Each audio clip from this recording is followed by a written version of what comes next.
একটি জাতি আল্লাহকে ছেড়ে একটি পাথরের সামনে সিজদা করত। সেই পাথরের নাম বাল। বাল কি?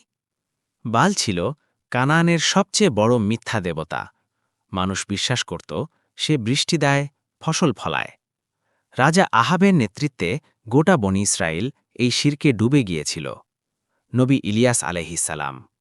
তখন আল্লাহ পাঠালেন নবী ইলিয়াস আলাইহিসসালামকে। তিনি সেই জাতিকে ডেকে বললেন, তোমরা কি বালকে ডাকো আর সর্বোত্তম স্রষ্টাকে ছেড়ে দাও? সূরা আস-সাফফাত আয়াত ১২৫। কিন্তু জাতি ফিরল না। শিরকের অন্ধকার এত গভীর ছিল, সত্যের আলো তাদের স্পর্শ করছিল না। আমাদের জন্য শিক্ষা। ভাই ও বোনেরা, বাল আজ নেই, কিন্তু আজও মানুষ সম্পদকে, ক্ষমতাকে, মানুষের ভালোবাসাকে আল্লাহর উপরে রাখে। এটাই আধুনিক বাল। আল্লাহ আমাদের সকল শিরক থেকে হেফাজত করুন। আমিন। আসসালামু আলাইকুম।